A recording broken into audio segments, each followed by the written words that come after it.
یا چپ ہو جائیے وغیرہ، تو یہ اس کا درست استعمال ہوگا۔ اس کے ساتھ ساتھ میں نے بعض مرکب الفاظ کا بھی تذکرہ کیا تھا کہ وہ کس طرح بعض لفظوں سے مل کر بنے ہیں، وہ کون کون سے لفظ ہیں جن سے مرکب لفظ سامنے آتا ہے یا منصہ شہود پر آتا ہے یا منظر عام پہ آتا ہے۔ تو آج کے لیے 2 لفظوں کا میں نے انتخاب کیا ہے۔ یہ ایک لفظ ہے پہلا آسمان، آسمان۔ تو ویسے تو اس کے متبادلات بچہ بچہ جانتا ہے، ہر کے ہومے، ہر کس و ناقص، ہر چھوٹا بڑا جانتا ہے کہ آسمان کیا ہے، یعنی جس طرح چرخ، گردون، فلک وغیرہ۔ تو لیکن میں یہ بتانا چاہوں گا کہ یہ کس کس لفظ سے مل کے یہ لفظ بنا ہے مرکب۔ تو یاد رہے کہ آس اور مان یہ 2 لفظوں سے مل کے ایک لفظ بنا ہے۔ آس فارسی کا لفظ، آس چکی کو کہتے ہیں، چکی، آسیہ آخر پر الف ہے، آسیہ یا آس، چکی، گھریلو چکی، یعنی بعض ہمارے ہاں گھروں میں اب بھی ہو گئی ہے، بعض بیویاں ہماری وہ اس طرح چلاتی ہیں اسے، اس میں غلہ وغیرہ پیستی ہیں، گول ہوتی ہے وہ اور چلاتی ہیں۔ تو آس ہے چکی، اور مان کیا ہے، مان یہ دراصل یہ لفظ مانند کا مخفف ہے، لفظ مانند نہیں ہے، مانند ہے، اس کا مخفف ہے، یہ مانند کا مخفف ہے۔ اب سوال پیدا ہوتا ہے کہ مخفف کیا ہے؟ مخفف ہے تخفیف کی گئی چیز، کم کی گئی چیز۔ تخفیف کیا ہے؟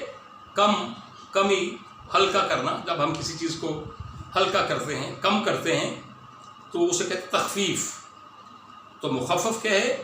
تخفیف کیا گیا وہ لفظ یا کوئی چیز، کم کی گئی چیز، گھٹائی گئی چیز۔ تو آس چکی اور مان کیا ہے؟ مانند کا مخفف ہے۔ تو لفظی اور لغوی معنی کیا بنے؟ آسمان کی مانند، یعنی آس کی یعنی چکی کی مانند، آسمان آس کی مانند یعنی چکی کی مانند۔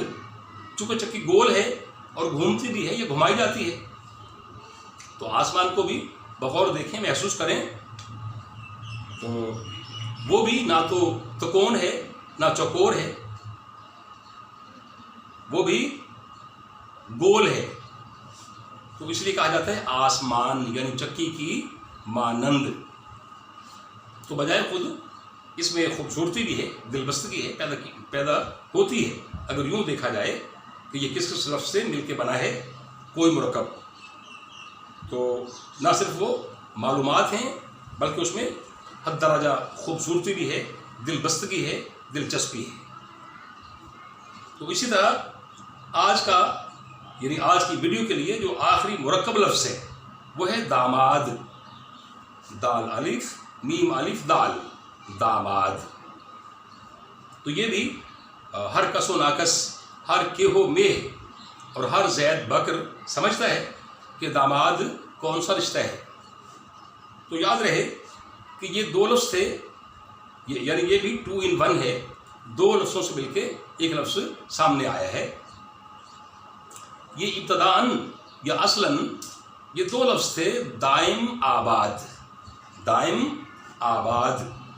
تو دائم کیا چیز ہے؟ دائم کے معنی ہمیشہ رہنے والی چیز، دائمی رہنے والی، فار ایور رہنے والی کوئی چیز یا ذات وغیرہ۔ اور آباد آبادی ہے، بسنا، آباد ہونا، شاد باد ہونا یا شاد باد رہنا وغیرہ، خوش رہنا۔ تو اس طرح سے یہ ہے تو مرکب لفظ لیکن دعائیہ ہے، یہ دعائیہ یعنی دائم آباد۔ چونکہ داماد رشتہ ہی ایسا ہے کہ اس کے لیے دل سے دعا نکلتی ہے، تو دائم آباد یعنی ابتداءً یہ 2 لفظ تھے اور کثرت استعمال سے، یعنی دائم اور آباد کثرت استعمال سے داماد لفظ بن کے سامنے آیا۔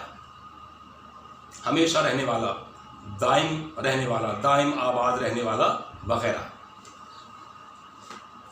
تو ناظرین کرام، میں اپنے طور پر ایک کوشش تمام کر رہا ہوں کہ اردو ہماری یعنی گرد و پیش میں پھیلے، پھلے پھولے، اور ہمیں بھی اس سے دل بستگی اور محبت پیدا ہو۔ تو آپ سے بھی یہ گزارش ہے کہ جو جو آپ کو بتایا جا رہا ہے تو اسے ازبر کریں اور اپنے دل و دماغ میں محفوظ رکھیں۔ تو اس کے ساتھ ہی آج کی ویڈیو کا وقت اپنے اختتام کو پہنچتا ہے۔ تو آپ سے گزارش ہے کہ ویڈیو پسند آنے کی شکل میں میرا چینل زیادہ سے زیادہ سبسکرائب کریں، لائک اور شیئر کریں۔ انشاءاللہ پھر ملاقات ہوگی۔